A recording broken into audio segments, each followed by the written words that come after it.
This podcast is sponsored by the U.S. Fish and Wildlife Service and the Student Conservation Association. My name is Elise Brunk. And I'm Emma St. John. And we are the Visitor Services interns at the Yukon Delta National Wildlife Refuge for the summer. We were both placed here through a partnership with the Student Conservation Association, or SCA. She and I both graduated or are about to graduate from college. SCA also provides volunteer and work opportunities for students who are earlier in their college years or still in high school. We're working in the town of Bethel on the Yukon Delta National Wildlife Refuge, which is in southwest Alaska. In the past few months, Elise and I have been introduced to a diverse group of fish and wildlife staff working a variety of positions and doing fascinating work. Today, we're interviewing Kyra Neal. She's the Wildlife Refuge Specialist here at the Yukon Delta. Since arriving last January, she's worn a lot of different hats in her role, but we're going to let her fill us in on what she does. Kyra, welcome. Thanks for joining us. How are you? I'm good. I'm well. Thank you for having me. So, Kyra, we know your official title, but what does your position at the Yukon Delta involve exactly? So, as a Wildlife Refuge Specialist, though there is the word specialist in the name, I actually have a very interdisciplinary job. My job is kind of to help all of the programs with whatever they need. So we have our visitor services program and our biology program. Yeah. And our maintenance program and our subsistence program. And any sort of support that those programs might need, I will offer that as just like a body to go help them. And then I also just have like specific skills like GIS, and I offer those skills to like anyone at the refuge to use. So my position is kind of a choose your own adventure position because you get to work on projects that are specific to your expertise, but also be a generalist at the same time. So it's under the management series. So as you know, like wildlife refuge managers have to know what's going on in all the programs at the refuge. So I'm just a lower level in management, lending a hand to all of our programs. Great. So how long have you been working with Fish and Wildlife? So in a permanent capacity, I've been working for Fish and Wildlife for 2.5 years. Before that, if you count all of my seasonal work and internships and all of that, I've been working for Fish and Wildlife since I was like 18 because I started my career as a Youth Conservation Corps participant. And then I ended up doing a couple seasons of SCA, and then I got a permanent job. So it's like about 7 years if you count all that, but in a permanent capacity, only 2.5. That's awesome. That's a long time. Yeah, it is. That's good. My impression, what you've said previously, and like the vast number of refuges in the States, that they're all a little bit different.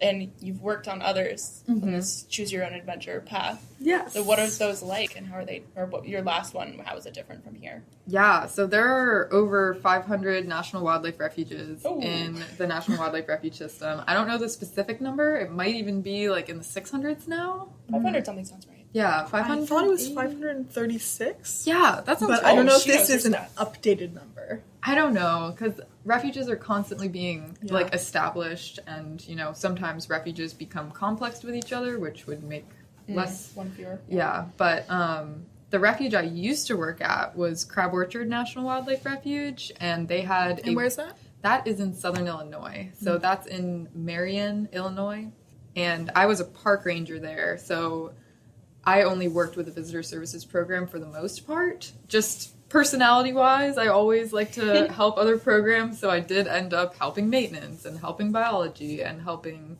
the wildland fire program there, but their focus was visitation. So every wildlife refuge, when it is established by an act of Congress, which every refuge has to be established by an act of Congress, they get purposes assigned.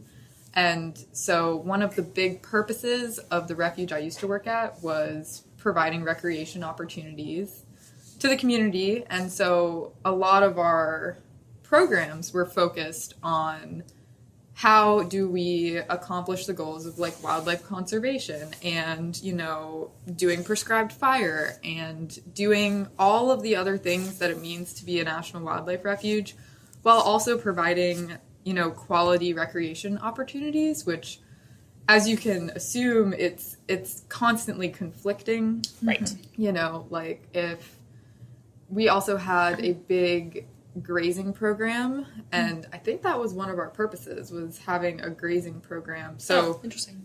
We had like farmers that we would contract out pieces of our land to, and they would farm it and graze it. Sure. So they have a need, but then that need. Yeah, might run sometimes against like we can't put a conservation trail. efforts. We can't put a trail through there, or we can't make a moist soil unit through there for waterfowl. So that balance is something that all refuges have to deal with. So going from a refuge that had a lot of public use and a lot of campgrounds and marinas, and they have a fee program, so you have to pay to enter, and then coming to Alaska, where in the lower 48, refuge boundaries are closed unless opened. That's a lower 48 thing. And then in Alaska, all boundaries are open unless closed, which is a very different, vibe. But Yukon Delta, we focus a lot on subsistence opportunities and conservation, and those are some of the things that we have to balance. And we also do biological studies, and, we want to understand how best we can conserve our wildlife for our subsistence users and for other refuge purposes too. So like wildlife observation is like part of what refuges are for, and other opportunities for wildlife viewing. But yeah, subsistence and conservation are probably Yukon Delta's biggest purposes. And then at my old refuge, I would say like visitation was our biggest purpose. But yeah, they are quite different. Interesting to work at different refuges with different focuses and different numbers of staff. Yeah. I think my old office had like maybe 30 or 40 staff members, and we have about like 12. Yeah. So yeah, definitely big difference, but that's why it's so important to work at different refuges in your career, because you get different experiences and different perspective, and it lets you think, if I were to ever run a refuge, like how would I do it? Like what would the battling purposes be, and how would you balance it? And how would you balance the staff, and how would you, That makes sense. That the quote unquote purpose of the place really defines what it's like. I think many people, and myself included, before taking this job at least, are a lot more familiar with national parks than refuges. What's the difference between the two? Yeah, so I usually explain National Wildlife Refuges to people as like Fish and Wildlife Services version of national parks. So I know a lot about how Fish and Wildlife does our system and our staffing. There's a bunch of different programs under Fish and Wildlife Service. Refuges is one of them, and then we also have like Ecological Services or sports fisheries or like that type of stuff. But refuges are pieces of land set aside for a congressional purpose, usually conservation of some kind, along with like other purposes. But wildlife conservation, waterfowl conservation is usually what refuges are established for. But there are more public-facing like entity than like Ecological Services is, I'd say, and it's land-based management. Yeah. So Ecological Services might do projects with refuges, but they also might monitor like researchers, or they might monitor like private land projects and that type of stuff. But we have a piece of land, and we are managing that piece of land within the boundaries, and I think that kind of defines what a refuge is. And it's like Fish and Wildlife's version of a national park. What's one thing that you like about your job? What's your favorite thing about living and working here? Living and working in Bethel. I really like the diversity that this job offers.